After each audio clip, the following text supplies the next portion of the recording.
Good evening and welcome to Prime Business with me, Emma Davis. A look at our stories. Some workers of the National Lottery Authority are demanding the restructuring of policies at the authority, reacting to calls for the dismissal of the Acting Director of Finance, Ernest Moti, Chairman of Financial Business and Services Employees Union at NLA, Eric Tamaklu, said the challenges at the authority must be addressed. For us as a union now, NLA is dealing with a lot of issues.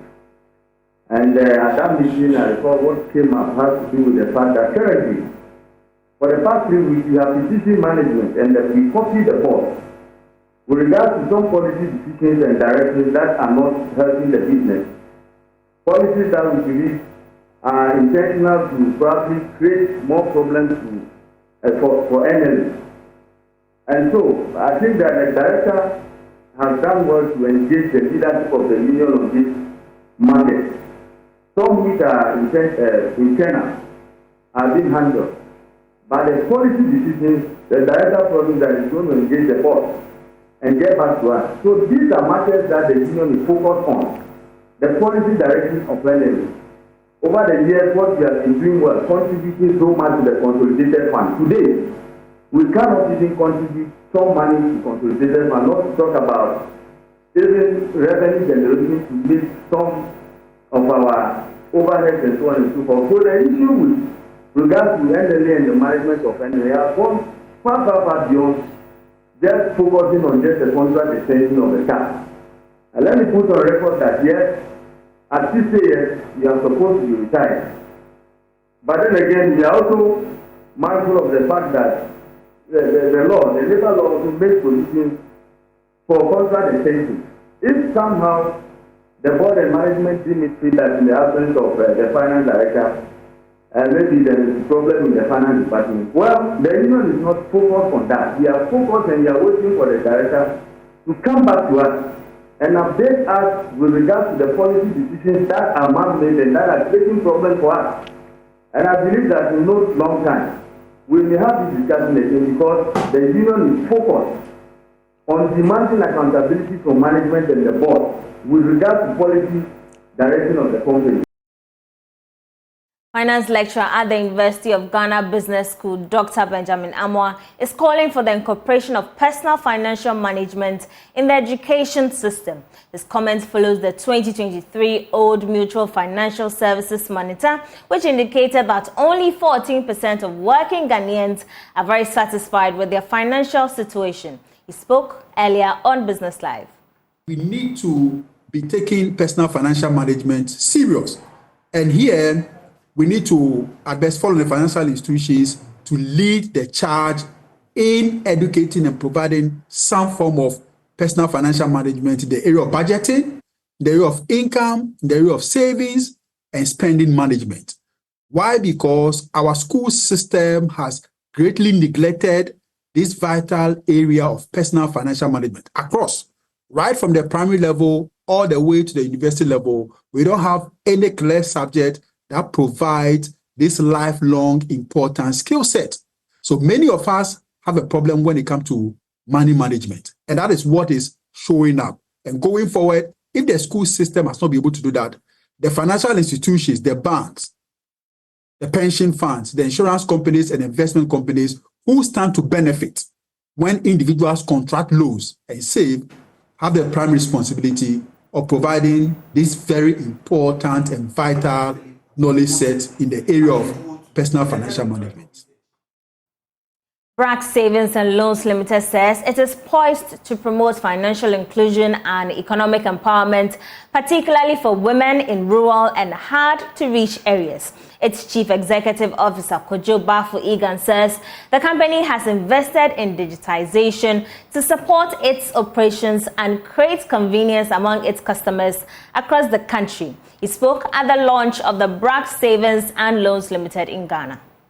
The launch of BRAC Savings and Loans in Ghana also marks the beginning of BRAC's expanded presence in Africa, aiming to offer holistic development interventions, particularly targeting women and the youth population. We learn by doing, and from a product and service development perspective, the best approach is always to listen, to the needs of the market, and then you develop products that align with the needs of the market. So that is going to be our approach.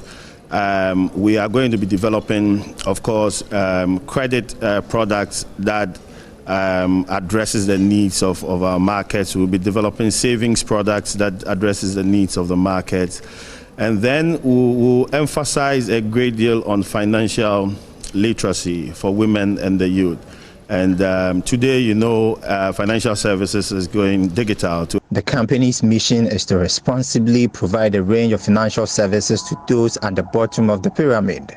The new entity will particularly focus on women living in poverty in rural and hard-to-reach areas, aiming to create self-employment opportunities, build financial resilience, and harness their entrepreneurial spirit by empowering them economically. Actually, it's job creation. And so once we work with women, once we provide capital, once we provide training, and the opportunity for them to save so they can build some safety nets for themselves and their families, over time, right, they get out of that stage of poverty into self-reliance and then later to self-resilience. Head of Banking Supervision at the Bank of Ghana, Ose Jesse, urged the company to strictly adhere to regulatory framework. As at November 2023, total assets of the savings and loans industry stood at 7.3 billion, as against 6.1 billion as at November 2022. Deposits was 4.3 billion as against 3.3 billion November 2022. And loans and advances was 4.6 billion as against 3.6 billion 2022. The trend over a one-year period indicates that the balance sheet of the industry has really expanded. I am reliably informed that BRAC Savings and Loans Limited intends to focus on providing financial services to the lower end of the market, mainly clients with limited access to financial services, especially in the peri-urban and rural markets. BRAC also intends to provide services and products that cater for the need of local communities, with particular focus on women. BRAC Savings and Loans is the third microfinance institution of BRAC in the African continent. The Ghana Mine Workers Union is calling on the Minerals Commission to resist any attempt by investors of future gold resources to keep the mining concession under care and maintenance. The union is therefore asking for the revocation of the mining license to save the jobs and livelihoods of people. Speaking at a press conference, General Secretary of the union, Abdul Mumin Bana, called for a swift intervention from government to ensure the mines operate at full capacity. Here's more. Future Gold Resources is reported to be facing some difficulties in recent times with its operations in Bogoso and Pristia mines. This is likely to cost the livelihoods of over 1,000 workers who have been demonstrating and calling on government to save the situation. According to the Ghana Mine Workers Union, there are some foreign and local investors willing to take over the operations to make the mines active again. Speaking to journalists at a press conference on the development, General Secretary for the union, Abdul Mumin Bana, called on government to get the mines working again as soon as possible. As a union and as workers, we believe that government must act and act swiftly by ensuring that Blue Holdings, if they have capacity, they must show capacity and demonstrate it by investing in the business, or they must step aside and allow a new investor to take over the mine. Because as I speak to you, we have workers in excess of 2,000, both direct and indirect, who are sitting home.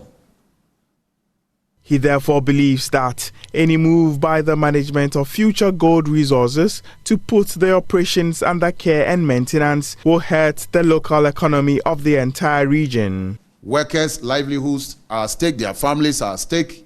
The community of Bogoso and Pristia, like I said, earn a living directly and indirectly from the mine.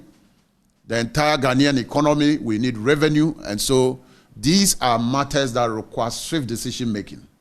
And so the expectation is that the minister will do the needful by ensuring that Blue Holdings does the needful within the shortest possible time, or they must step aside and allow a new investor to take over the place. Meanwhile, the Ministry of Mines and Natural Resources is expected to hold a meeting with the union concerning the issue before the end of the week. That'll be all for tonight on Prime Business. My name is Emma Davis. For more business news, do log on to myjoyonline.com. Up next is Prime Sports with Razak Bisbal. Do stay.